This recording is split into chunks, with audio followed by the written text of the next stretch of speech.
Welcome again to Cambridge Inside Out. I'm Robert Winters, Judy Nathans. and today is May 21st, May 21st. 2019. Yes. Right? Yes. We're just Birthday cruising of along. Mary Weiss would have been 90. Oh, is that true? Yeah. Ah, Yeah. a lovely woman. Yep. Anyway. One of our great recycling ladies Yes, from one the of the early days first. of the volunteer Yes, program. my daughter's grandmother. That's right. That's right. Anyway, so it's May 21st, and And spring is sprung. yeah, I was just going to say and, spring is sprung. you But spring know, isn't officially till June, right? I always thought it was May, but yeah, the people do make references oh to no, we are in spring. It's summer that's in June. right. I'm right. sorry. But It people hasn't felt like spring till now. Right, I mean, but Yeah. anybody in New England knows that spring Right. doesn't really begin March No. 21st. But Right, they that's sometimes talk ridiculous. about meteorological spring versus, God. We had metaphorical 30-degree spring, weather in April. cosmological spring, Right. metaphysical spring. Yeah. Right. Right. A lot of allergies, though. Not Allergies me. are bad. Not me. Really, you're not I affected by don't think trees? so. Oh I'm my gosh. pretty good Pollen about is out that, there yeah. everywhere. Yeah. So- So anyway, so it's finally we're getting the good weather. Kind of Yeah. glad for that. Red Sox won today. yesterday. Well, yeah. I know they won big yesterday. Toronto, That was great. 12-2. Yeah. Yeah. They're playing tonight, I They, guess. they was they for a while we were like going, oh right, they're all back in the groove, and then they kind of hit the Houston well, they hit wall. the Houston Astros is what Yeah, they hit. yeah. They were a very good team. They yeah. did win one, but Yeah, it was very nice watching Chris Sale kind of pitching Oh. like we know he can too. yeah, and then I still love lose it. the game. Yeah, but Yeah. it was a pretty amazing performance nonetheless. So anyway, we've got things going on around town. Certainly yesterday, not to obsess on the Sullivan Chamber, but the Cambridge City Council did have a meeting. Yes. And this was, for what it's worth, the meeting where they officially passed the budget, Right. right? And there's a whole protocol about this, as we've probably mentioned in the past. The whole budget process really happens in the fall. I mean, as soon as they finish one aspect, they're already thinking about the next one, really? really. So they're putting together kind of the rules of the game in the fall. Eventually, the city manager meets with all the departments. Eventually, the budget book is produced. That happens in March, right? The manager generally factors in a lot of the feedback from city councilors in terms of priorities. And then they came out with a budget book is issued, I think this year it was in late April, Oh, late April. I think. Yeah, and then Well, yeah, okay. about that. And then they have the April- hearings April after 22nd. it's released. Yeah, and then that is followed by budget hearings. They always schedule 2 for the general fund. They split all the departments into Yeah. 2, and then they also have another one for the school department. I was actually kind of curious about There's no that. public comment though, or is there at those hearings? There's public comment Oh, at there the is? beginning and at the Oh, end. there is, okay. Yeah. And I don't know if they have the same sort of 5-minute rule or 3-minute Oh. rule, but I would think there'd be a lot. I think Did you go to any of them? I didn't go to any of them this year, but I have in the past. Are they televised? Yes, they're televised. Oh, Yeah. I guess. I didn't. So I tuned in for bits and pieces Yeah. of after the fact of Mm-hmm. the general fund budget, which also includes the I guess the public investment budget and the water fund are Oh, also kind of rolled. They have 3 separate votes for the public investment, the water fund, and the general fund. It's a curious division. They also have the separate hearing for the school department, Well, that makes sense. but the thing is that that's actually then made Then part of the Oh, this- where they have to general approve it. fund. Oh, I see. Yeah, so it's a kind of a Yeah, curiosity. well, it comes that out was- of the general fund, the school Yes, budget. yeah. But the thing is, the city council and the general fund, they can't line item out anything on Right. this, I guess they could do it, I suppose they wanted to for the other departments, but the school department is the only one who can basically take things out for the school department budget. But then once they say, we're okay with this, it goes to the council, then they vote it up or down, and that's it. So, and something I was actually a little unclear about until last night was that when they're brought in together, if as 1 or 2 city councilors express the desire to vote against the school Yeah. department budget, they can't really do that without voting against the entire budget. Oh, that's why that was not unanimous. So they then. simply Okay. wanted to be recorded I see. as Not voting happy. in protest. I see. Yeah. Okay. I mean, that's kind of an interesting story Yeah. in itself. Yeah. So the script, as it were, for last night Yeah. was that there were, I think it was about eight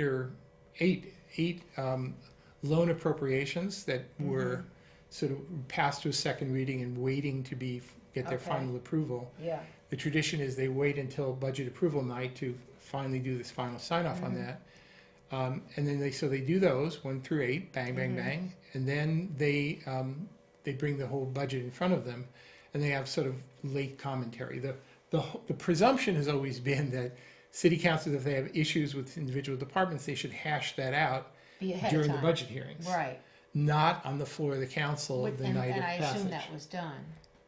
I think it was done. I certainly know one of the more controversial ones was about the Cambridge Multicultural Oh, Arts right. Center, Right. which is actually an Is item. that a separate item under the? It's an arts item, center? but it's within the public celebrations Oh, budget, public, which okay. is where the Cambridge Arts Council is located Right, in the right. budget.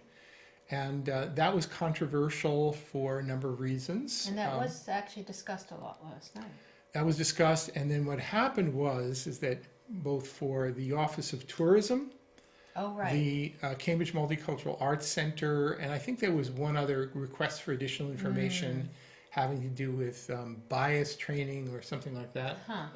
So what happened was there was a communication from the city manager basically providing the extra information that had been requested during the budget hearings. Okay. And they, I guess, overall promise more oversight on, Yeah, of the, Right, so- what's going on at least the yeah. multicultural. So Center. a big piece of the discussion centered Yeah. around responses to the responses. All right, and I didn't see the public comment part of the meeting, but my understanding there were some people who spoke to some of these issues. Only, I mean, Well, there was Olivia, D'Ambrosio spoke to D'Ambrosio. them, right. I don't remember anyone else speaking to that, but I maybe wasn't paying a whole lot of attention. Right. There wasn't a lot of public comment. yeah, I mean, the controversy, and again, I don't know much about it, but there was some controversy because Bridge Repertory Theater, Which which is produced an amazing show there, Dark Room. which right, so was that's really good. produced, that's sort of the, They were in the- residence there for. but the head honcho at that was Olivia D'Ambrosio, She's the director. right? Mhm. So they were there in residence at CMAC last year, or maybe 2 years, I don't know. Yeah, I don't know what the tenure But is. not for the coming year. So Right. now, what are the rules about how long a person Yeah, can I don't stay? know that. Was there controversy about whether? But also it was about she couldn't schedule some of her shows because there was a wedding. It was something to do with that priorities given to people that are paying more money rather than to the artists. And there's a lot of issues brought up. So I think overall, Yeah. it might have stemmed from some personal thing, but overall, I guess they get Right. $200,000 a year. And, Yeah. But the rest has to be raised. They have to be self-sustaining. So it's a question Right. of where their priorities are, I Right, guess. and it's what is becoming sort of like almost standard part of rhetoric, political rhetoric Yeah. now is whenever any entity Gets within any- the city is having to generate money through ticket sales or whatever, Yeah. there's always going to be one or two city councilors who will get up and says, "We are the wealthiest city in the universe Yeah. of all time, and Yeah. we should be able to just support all Subsidize, things and yeah. subsidize all Yeah. things all times," which I think is kind of a pretty scary road to be walking down every Well, time somebody says that we need the in funds to say relationship to that. that was the Constellation Center, which I thought was already a dead deal. It was supposed to be a theater or something. Do you know anything about that? I know a 'Cause fair that amount came up about last it. night, and Yeah. so people are envisioning these three wonderful spaces. Jan Devereaux actually Yeah. spoke in a way. You know, if you actually go down the Avenue of the Arts, I think is it Huntington Avenue, where Oh, right. they actually put in the Museum of Fine Arts. There was a cluster of arts-oriented Huntington things Theater. built 100 or so years ago, Yeah, and it was envisioned as a sort of a real corridor for arts. for music and yeah. arts center, right? Yeah. Some of which Well, it is Symphony continued Hall. I don't know. Yeah. back in those early days, in the 1860s, Oh. by the way. MIT was over there, and they That's actually had an affiliation with the Oh, arts. interesting. I think the MIT students still get free admissions. It's sort of a holdover Oh, you from, get free everything. from 100, You get some that free 150 years ago. T-pass. Well, not the students, but you. Yeah. Anyway, So- so let's get back. So Right. what? So so Jan envision- Devereaux did express what I think is a sort of a nice vision of it. Could there be sort of a So she was the cluster, one. Okay. which would be Because sort of like the arts central for the Right. city? So if you have like the Foundry building, Which which is is gonna not have some- exclusively arts, no, right? but it will have a performance area. It will have a big enough right. a venue to do that. And then you have CMAC. So you could, Multicultural. Cambridge Multicultural Arts Center on, was it Yeah. Second Street? It's down by, behind the courthouse. Yeah. Yeah. And then you have the Third, yeah. Constellation Center, which Which- is right by Broad Canal. You know, I don't understand what that whole thing is about and who owns All it. right, well, it's interesting, You can and, tell me. and again, some of this perhaps is speculation, but I think much of it is just fact. Yeah, Okay, so when David Clem and Lime Properties were redeveloping the Cambridge Research Park, as it was called, or the old Com Energy site, okay, which And is down around there. yeah, and if you look at old photos of Cambridge going back a century, you'll see these gigantic gas tanks. So they were actually, Oh, wow. creating gas from coal and whatnot, Okay. and then they would have these big storage tanks for gas. And in Wow. every old photo you saw of East Cambridge, you saw these gigantic gas tanks, Wow, when kind were of those like taken Maspeth, away? Queens, where Yeah, when was I that remember in taken my away? youth. I don't know really, and I don't think they were around when I first came. Yeah, but I don't remember there's them. still tanks there, but it's Yeah. part of was it called Morant, or they may have been bought out by Yeah.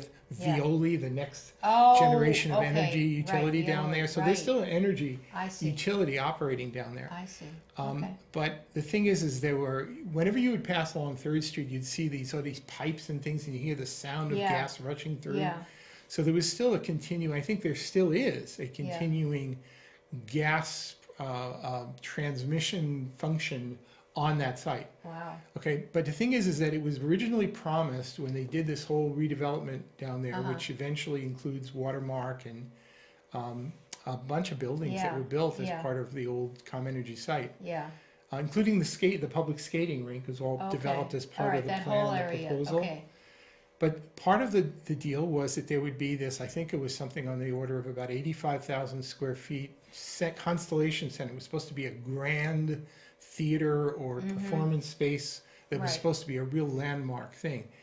And so what happened? I think many people, myself included, took it on good faith that the person who was going to be developing this and had this whole foundation set up for doing it was doing it in good faith, and I still don't question that. But Except something happened and they changed their mind, right? it just never quite got Couple off the years ago. ground. But whenever people would talk to the proprietor, again, I wish I could remember the names better, but Mm-hmm. Yeah. there wasn't a whole lot of indication that there was any bad faith going on there. But you never know. But nothing was happening. Right, but nothing was happening. Yeah. But because it was now owned and ready to go by a nonprofit, it was Right. also tax exempt. Now, normally, if you have a plot of land as big as that, right in the middle of Yeah. Kendall Square during its heyday It's gonna be of worth a maximum lot of development, money.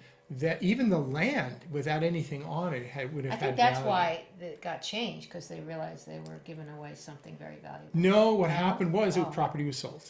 So Well, that's what about- I mean, the property was sold because it was more valuable to sell it. Right, so some people would then argue that maybe the proprietors of the Constellation Center were holding the property In order to do without that. paying any taxes as Right. almost a speculative I investment. would say that, I'm it's sorry. it's not impossible. Right? Given the way things work, I'm going to be I would I'm say. going to be generous about this Well, I'm and not. say, all right. But the thing is, in Bait the and end, switch. Biomed Realty then bought it.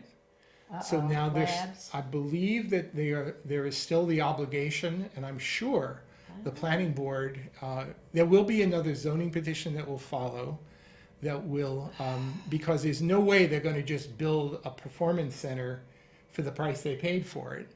It doesn't make any sense financially, so they're going to basically come in with what I think is a smart idea, which is a zoning proposal to have a much more substantial building, Oh, okay. which would incorporate an But arts center. Biomed Realty sounds like I want to build labs. Biomed Realty owns multiple labs all around. Okay, there so now. you're They're going to one of the have major a developers in performance the site. center within a lab building? You could have the first floors of the building being one use, Okay. and then you could have All other right. things above it. So are they obligated, though, to do that? That's the issue.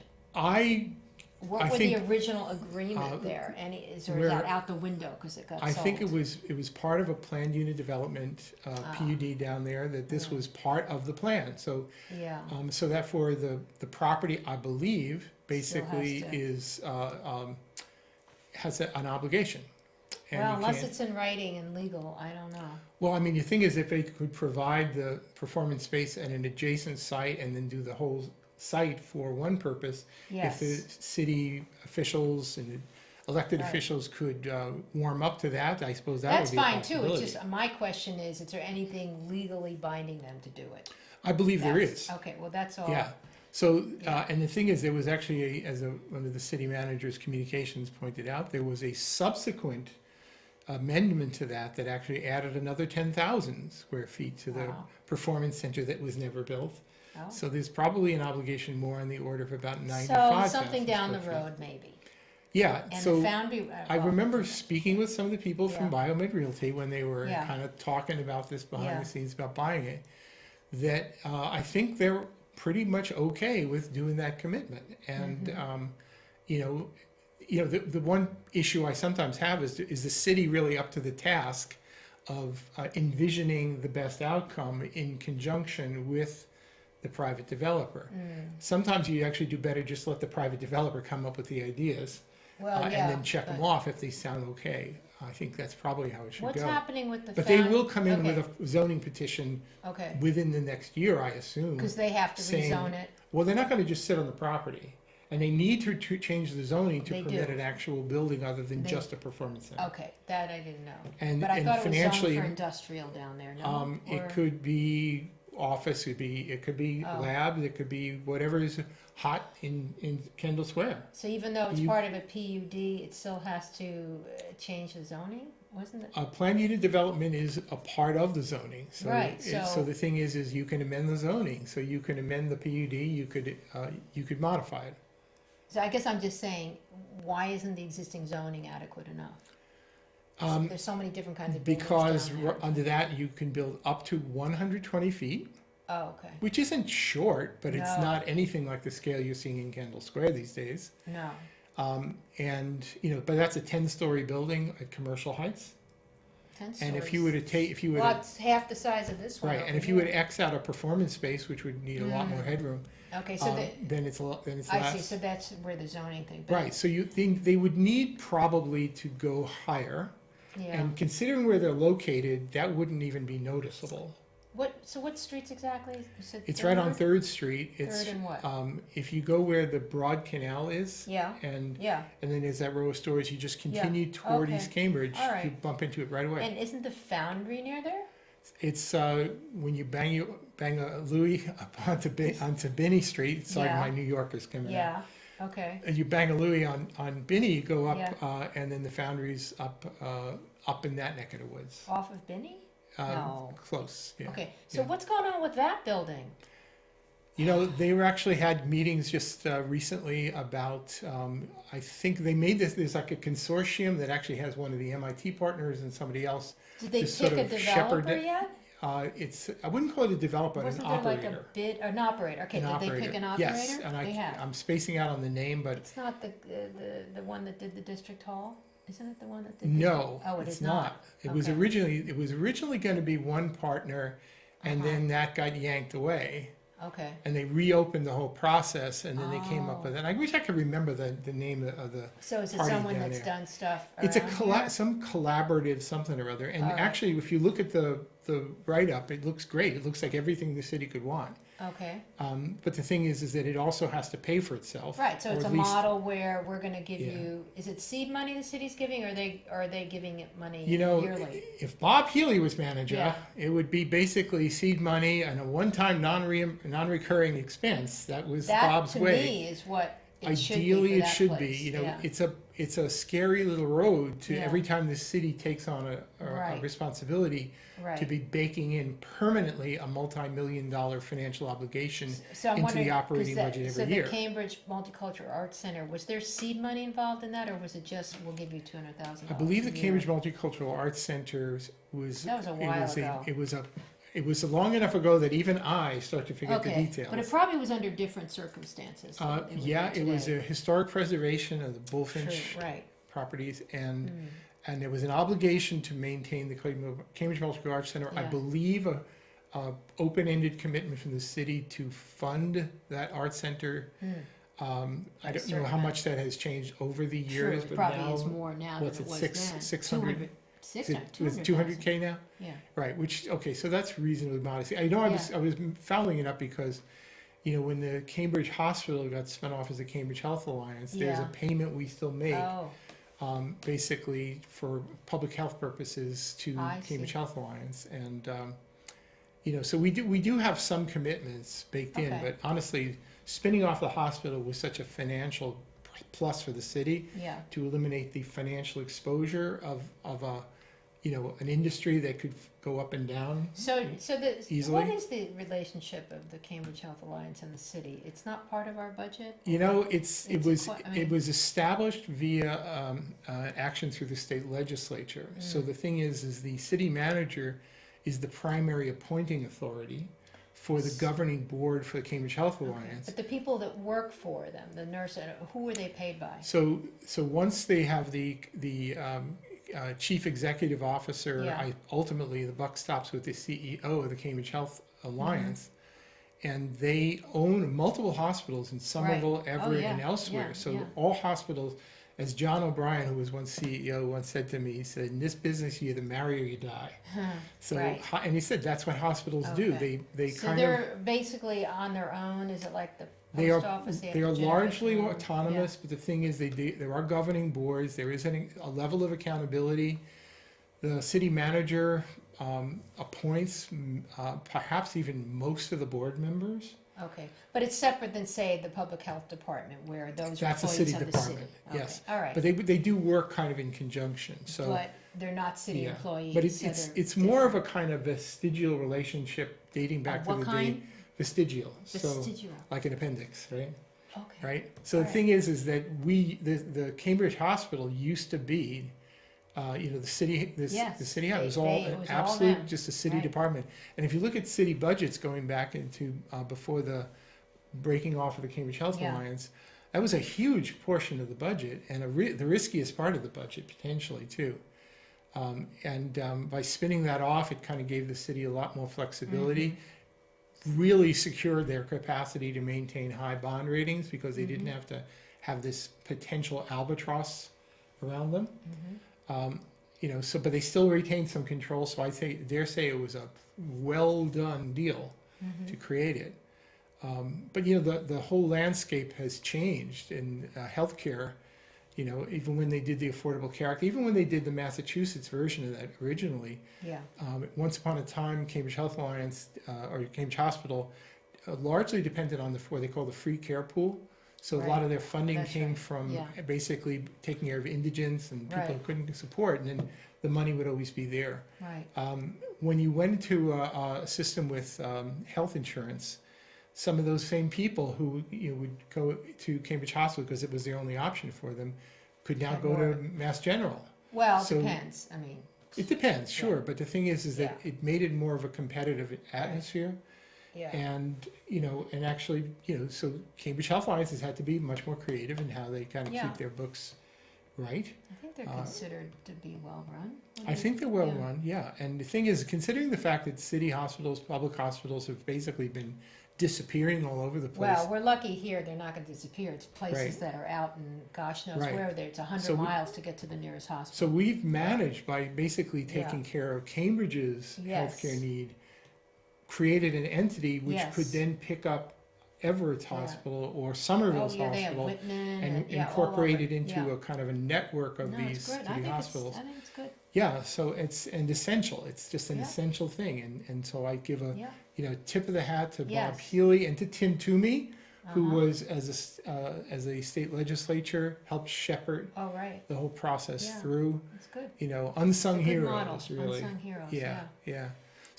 So anyway, in some respects, I'd have to say that East Cambridge is kind of an interesting and happening place. Yes. So between if everything if you going look on at there, Cambridge yeah. Multicultural Arts Center, something that will grow out of the Constellation Center, the Foundry, Courthouse, that's, the courthouse, gosh, I'm trying to follow that. the potential re-envisioning Yeah. of the Galleria, Cambridge Side Oh, Galleria, right, yeah. which is running into some roadblocks The because some Volpe of Center, the other thing, The I mean, there's a Volpe- lot of stuff going on down there. it is the happeningest Just place in the avoid city. driving down there, right? Yeah. Right? But it's a happening place, and could there actually be a vision that creates a really interesting Yeah. art center down there. Yeah. Sure, I think that's great. Better have a parking Yeah. lot though if you want to get people from other Well, places. that's a reality too, Yeah, so, I mean, I know there are people who Yeah. want to wish it all away and But sort if of you want say, people to come in from Newton or from somewhere else, then Yeah. I don't know. Yeah. Maybe they don't want them to come in from there. I don't know. right, And we have enough people right around here that could support these places if they were done well. but they wouldn't necessarily support it. It would depend upon what the, Yeah. Well, what Central they do Square there. Theater, which is right next door to us here, is wonderful. I have a yearly subscription, a certain kind. Right, I don't, It's a I- wonderful organization that totally separate from the city. right, I don't know what their Yeah. funding mechanisms are, whether Yeah, it's a all lot of generated by grants and ticket sales. foundations Yeah, and ticket sales. Yeah. Yeah. Yeah. Yeah. so, That's how most arts and, organizations have to function. and I guess we also Yeah. speak up for Central Square, we Yeah. are supposedly this cultural district, and we're Arts gonna have our district, business right. improvement Yeah, district, and right. to help shepherd that along as well. Mm-hmm. But the thing is that Central Square as an arts district is fundamentally a bit different than having an arts district with major performance centers. Right, because we just don't have the. Right? So if there could be a Yeah. major performance Yeah, center yeah. in a that'd place be like, nice. that would be great, Yeah. I Because mean, even the Multicultural Arts Center is small. I mean, they Yeah. basically have to make that room work. I mean, Right. it's really small. yeah, Yeah. yeah. And and of course, not to get back into the controversy, but the thing is that, has the Cambridge Multicultural Arts Center really been responsive to the needs in the city? Yeah. That's kind of what was a bit of the Exactly, and I discussion. don't really know that, so Yeah. I think that that's good to I've know. always been a Yeah. little mystified by them, quite Yeah. honestly. Yeah. Kind of an interesting little space there, but it felt a little bit like a clubhouse sometimes. Yeah, and it's like, well, we'll do Yeah. this for the city because we have to, kind of thing. Maybe, I don't know, but Yeah. I'm speaking out of Anyway, turn because I don't know. everything can be made better and Right. will be, and the Yes, city manager promises. yes. So, So we'll see you in the next back in a couple segment. minutes.